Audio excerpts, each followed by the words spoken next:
నాది కర్నూలు జిల్లా రాయలసీమ ప్రాంతం ఒక మండలం నుంచి నేను వచ్చాను. మాది పాములపాడండి. ఒకప్పుడు భయంకరమైన లోకంలో బ్రతికిన నా జీవితం, బైబిల్ పక్కన పెట్టుకొని మందాగిన జీవితం, బైబిల్ పక్కన పెట్టుకొని అమ్మాయిలతో భయంకరమైన వ్యభిచారం చేసిన జీవితం నా జీవితం. భయంకరంగా తాగుడు బానిసైపోయి ఎక్కడంటే అక్కడ తాగుతూ పడిపోయి రౌడిజంలో తిరుగుతూ నా బ్రతుకు నాశనం చేసుకున్నానండి. నేను ఇంటర్నేషనల్ కబడ్డీ ప్లేయర్గా ఆయా రాష్ట్రాల్లో కబడ్డీ ప్లేయర్గా నేను కొనసాగుతున్నప్పుడు దేవుడు అంటే దూషించిన నేను, ప్రభువైన యేసుక్రీస్తు దేవుడు రాత్రి 12 గంటల సమయంలో హైదరాబాద్లో ఒక రూమ్లో దేవుడు నన్ను దర్శించాడండి. నా కుటుంబం భయంకరమైన ఫ్యాక్షన్స్ కుటుంబంగా నా కుటుంబం పిలువబడింది. నా కుటుంబంలో అనేకులు కత్తులు పట్టిన వాళ్ళు ఉన్నారు. నా కుటుంబంలో అనేకులు చేత బాంబులు పట్టిన వాళ్ళు ఉన్నారు. నా కుటుంబంలో అనేకులు జైలుకు పోయి వచ్చిన వాళ్ళు ఉన్నారు. అలాంటి కుటుంబంలో పుట్టి పెరిగిన వాడిని నేను. మా అమ్మకు 9 నెలలు ఉన్నప్పుడు మా అమ్మకు భయంకరమైన పెయిన్స్ రావడంతో పాటు మా అమ్మకు ఫుల్ ఫీవర్, మా అమ్మ ఇంచుమించు కోమా స్టేజ్లో అంత ఫీవర్ మా అమ్మకు వచ్చేసింది. నా పితరులందరూ భయంకరమైన విగ్రహాలను చేసేవాళ్ళు. ఎవరు చర్చికి పోయేవాళ్ళు కాదు, ఎవరు యేసుక్రీస్తుని నమ్ముకున్న వాళ్ళు కాదు.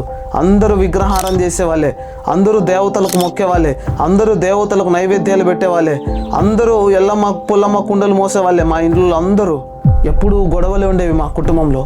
ఇలా ఉన్న సమయంలో మాకు బాగా అప్పులయ్యాయి. అప్పులైనప్పుడు మా నాన్న డబ్బులు సంపాదించాలి ఏదో ఒక రకంగా అని చెప్పేసి మా నాన్న మాంత్రిక విద్యలు నేర్చుకున్నాడు. మాంత్రిక విద్యలు నేర్చుకున్న చిన్నతనం నుంచి మా నాన్న మాంత్రిక విద్యలు నేర్చుకోవడం ప్రారంభించాడు. చేతిపడి చేసేవారి వ్యక్తుల దగ్గరికి, మాంత్రికుల దగ్గరికి మా నాన్న తిరగడం ప్రారంభించాడు.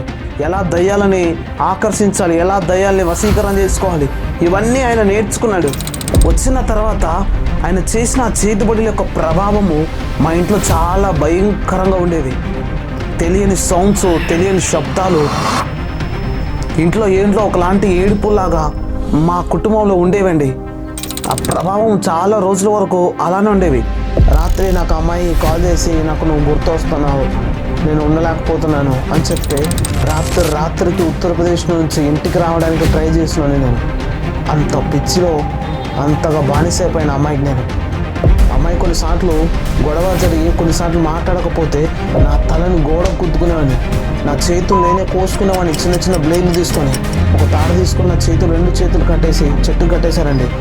కట్టేసి మనం మందుకు స్పేర్ గన్ను కొడతాం. మనం పొలాలకు స్పేర్ చేసినప్పుడు గన్ను ఉంటాయి, అట్లాంటి గన్ను తీసుకొని విపరీతంగా కొట్టారండి నన్ను. నా సాక్ష్యాన్ని నేను మీ అందరితో పంచుకోవాలని ఆశపడుతున్నాను.